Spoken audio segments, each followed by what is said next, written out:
चढ़ मुगलों की छाती पर भगवा हमने लहराया है।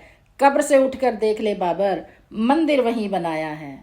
साथियों, ये जो दो पंक्तियां हैं, इनको सुनकर हमारे देश में रहने वाले कुछ मुसलमान बहुत ज़्यादा भड़क रहे हैं। वो सोच रहे हैं कि हम सनातनी योद्धा, हम सनातनी हिंदू लोग उनको भड़का रहे हैं। बाबर का नाम लेकर या फिर मुगल शासकों का नाम लेकर हम उनको भड़का रहे हैं, लेकिन ऐसा नहीं है। ये पंक्तियां किस संदर्भ में कही गई हैं, क्यों कही गई हैं, किस लिए कही गई हैं, इन सब वाक्यों को, इन सब बातों का मैंने एक वीडियो बनाया है। आप उस वीडियो में देख सकते हैं कि ये दो पंक्तियां हम सनातनी योद्धा क्यों कहते हैं और किस लिए कहते हैं। साथियों, जब से हमारा राम मंदिर बना है तब से हर सनातनी योद्धा की जुबान पर ये दो पंक्तियां बहुत ट्रेंडिंग में हैं। ये पंक्तियां बोलते हुए हर सनातनी योद्धा, हर हिंदू भाई बहन, महिलाएं, बच्चियां अपने आप को गौरवान्वित महसूस करती हैं, क्योंकि 500 साल बाद इतनी खुशी का मौका हमने देखा है। इतनी खुशी हर सनातनी योद्धा के दिल में है कि जो राम मंदिर इतने साल पहले तोड़ा गया था और एक टेंट में हमारे राम लला बैठे हुए थे और वहीं पर पूजा अर्चना की जाती थी, तो लोगों को बड़ा दुख होता था कि क्या हम राम का मंदिर नहीं बना सकते। इन मुगलों ने इतने साल शासन किया और हमारा राम मंदिर बनने नहीं दिया। तो अब हम सनातनी योद्धा इन पंक्तियों को बोल बोल कर क्यों ना गौरवान्वित महसूस करें कि मंदिर वहीं बनाया है। लेकिन कुछ भीमटे या फिर कुछ जो देशद्रोही लोग हैं, इन पंक्तियों पर भी राजनीति करते हैं। उनको ये पंक्तियाँ इतनी बुरी लगती हैं, इतनी बुरी लगती हैं कि वो इनका विद्रोह करते हैं, विरोध करते हैं कि ये पंक्तियाँ क्यों बोली गई। मुगलों की छाती पे पैर रख के या बाबर का नाम लेके मुसलमानों को क्यों भड़काया जा रहा है। तो भाई, मैं आप लोगों से ये कहना चाहती हूँ या पूछना चाहती हूँ कि आप लोग इन पंक्तियों को सुन के भड़क क्यों रहे हैं। जब हमारे सनातनी योद्धा बाबर की बुराई करते हैं, मुगलों की बुराई करते हैं, तब कुछ भीमटों के पिछवाड़े में आग क्यों लगती है, क्यों उनको जलन होती है, क्यों उनको उनके मन में विरोध पैदा होता है कि हम मुसलमानों को भड़का रहे हैं, हम इस तरह के वाक्य बोल के जो है हिंदू मुस्लिम कर रहे हैं। उनके मन में इस तरह के विचार आते ही क्यों हैं। भाई, हमारे देश पर मुगलों ने इतने साल शासन किया, इतने साल राज किया, ठीक है, और उस राज करने में, उस शासन करने में हमारी भारत की जनता का जो शोषण किया, महिलाओं का जो शोषण किया, क्या हमारा देश भूल सकता है? कभी भी नहीं भूल सकता है। मुगल शासन 1526 में स्थापित हुआ, जब पहली बार बाबर ने इब्राहिम लोदी, जो दिल्ली सल्तनत का राजा था, इब्राहिम लोदी, उसको हराकर जब बाबर ने मुगल शासन की शुरुआत की, शुरुआत करने के 1 साल बाद ही उसने हमारे श्री राम मंदिर को तोड़वा दिया। जो अयोध्या में राम जन्मभूमि पर राम मंदिर बना हुआ था, उसको बाबर ने क्यों तोड़वाया?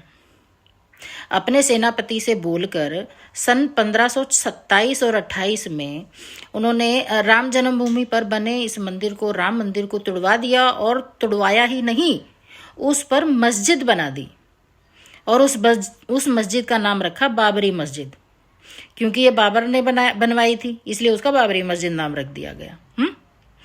भाई, हम सनातनी लोग, हिंदू भाई बहन तो बाबर का विरोध करेंगे ही, तो तुम लोगों को क्यों जो है आग लगती है। भाई, जिस बाबर ने हमारे राम जन्मभूमि पर बने राम मंदिर को तोड़वाकर बाबरी मस्जिद बनवा दी, तो हम तो उस बाबर का विरोध करेंगे ही करेंगे। तुम लोगों को क्यों बुरा लगता है? क्या तुम बाबर के समर्थक हो? क्या तुम उस बाबर के समर्थक हो जिसने हमारे देश की महिलाओं पर अत्याचार किया, बहन बेटियों पर अत्याचार किया, हमारे देश पर इतनी क्रूरता से राज किया? सोने की चिड़िया कहलाया जाने वाला हमारा देश, उसका आर्थिक शोषण किया। क्या उस बाबर को आप अपना हितैषी मानते हैं? उस बाबर का अगर हम नाम लेते हैं तो आप लोगों को क्यों जलन होती है? क्यों आप विद्रोह करते हैं हमारे द्वारा कहे जाने वाली इन पंक्तियों का कि कब्र से उठकर देख ले बाबर, मंदिर वहीं बनाया है। तो तो हम सही बोलते हैं। हमारी बात में पीड़ा भी है और खुशी भी है, क्योंकि मंदिर जिस बाबर ने तोड़वाया था और जिस बाबर ने वो मस्जिद बनवाई थी, तो वो बाबर उठ के खड़ा होके देखे ना कब्र से कि देखो मंदिर वहीं बना है।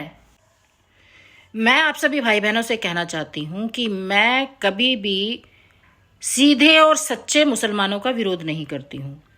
मैं हमेशा उन एजेंडाधारियों का विरोध करती हूँ जो कि हमारे भारत पर तरह तरह के जिहाद फैलाकर कब्जा करना चाहते हैं। कभी ज़मीन जिहाद, कभी लव जिहाद, तो कभी कौन सा जिहाद है ना, तरह तरह का जिहाद फैलाकर हमारे भारतवर्ष पर कब्जा करना चाहते हैं। हमारा टारगेट वो मुसलमान है। हमारा टारगेट अच्छा और सच्चा मुसलमान कभी भी नहीं है और ना ही हो सकता है। हम उन मुसलमानों को हमेशा सपोर्ट करते हैं, मानते हैं, जो अपने घर परिवार को अच्छे से चला रहे हैं, जो किसी भी आतंकी गतिविधि में शामिल नहीं होते हैं, जिनका काम सिर्फ अपना घर चलाना, नौकरी पेशा करना, रोजगार और घर तक जिनकी दूरी है। हम सिर्फ उन मुसलमानों को सपोर्ट करते हैं। हम कभी भी एजेंडाधारियों को सपोर्ट नहीं करते हैं। हमेशा हमारा जो टारगेट है, हमारा जो विरोध है, वो एजेंडाधारी मुसलमानों के लिए ही रहता है, जो हमारे देश में आतंकी गतिविधि करते हैं, हमारे देश की बहन बेटियों का शोषण करते हैं, छोटी छोटी बच्चियों का शोषण करते हैं, महिलाओं का मानसिक शोषण, शारीरिक शोषण करते हैं। हम उन एजेंडाधारियों को टारगेट पे रखते हैं, उनका ही विरोध करते हैं। हम अच्छे सच्चे मुसलमानों का कभी विरोध नहीं करते हैं। और बाबर कभी भी अच्छा और सच्चा मुगल शासक नहीं था। उसने हमारे भारत पर बहुत ही गंदी तरीके से शासन किया, बहन बेटियों को हमेशा शोषित किया। हमारे देश पर राज करके उसने बहुत ही गलत तरीके से जो है अपनी प्रथाएं चलाई और बहन बेटियों का शोषण किया, महिलाओं का शोषण किया। बाबर का सबसे नीच काम था हमारे राम मंदिर को तोड़ना और उस पर बाबरी मस्जिद बनाना।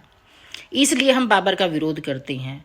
और मुगल शासक बाबर से ही शुरू हुआ था। मुगल शासन जो है बाबर से ही शुरू हुआ था। बाबर ने बहुत सारे आक्रमण करे हमारे भारत पर, लेकिन आखिर में 1526 में उसने जो है इब्राहिम लोदी को हराकर हमारे भारत में अपनी सल्तनत को शुरू किया। और शुरू होते ही उसने जो है हमारे राम मंदिर को तोड़ दिया है। और सिर्फ राम मंदिर ही नहीं, छोटे छोटे बहुत सारे मंदिरों को तोड़वाकर वहाँ पर मस्जिदें बनवानी शुरू कर दी और बनवाई भी। तो ऐसे हम ऐसे बाबर को कैसे सपोर्ट कर सकते हैं या कैसे उसका अच्छे शब्दों में नाम ले सकते हैं। तो भारत में रहने वाले मेरे मुसलमान भाई और बहनों से निवेदन है कि बाबर अकबर का नाम लेते ही आप लोग जो है विरोध मत किया करो, विद्रोह मत किया करो। उन्होंने हमारे देश पर गलत तरीके से शासन किया, इसलिए हम लोग विरोध करते हैं उनका। मुझे लगता है कि अब आप लोगों को समझ में आ गया होगा कि ये जो 2 लाइनें हैं ये जो है कोई विद्रोह का काम नहीं करती हैं। ये सिर्फ उस पीड़ा को और उस खुशी को दर्शाती हैं जो हमारा राम मंदिर तोड़ने के बाद हुई थी और राम मंदिर बनने के बाद हुई है।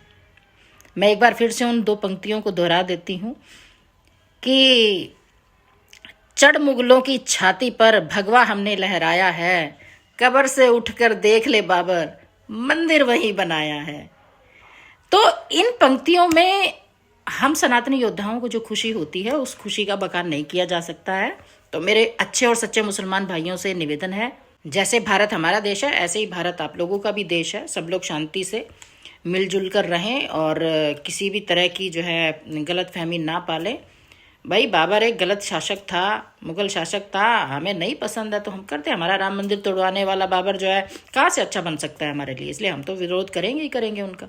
आप लोग बुरा ना माना कीजिए, हम लोग आपका विरोध नहीं करते हैं या आप लोगों को भड़काते नहीं हैं। हम लोग सिर्फ बाबर की तरफ इशारा करते हैं, आप लोगों की तरफ इशारा बिल्कुल भी नहीं करते हैं। तो इसी के साथ मैं अपनी वीडियो को एंड करती हूँ। सभी को मेरा नमस्कार। जय हिंद, जय भारत, वंदे मातरम, जय हिंदू राष्ट्र।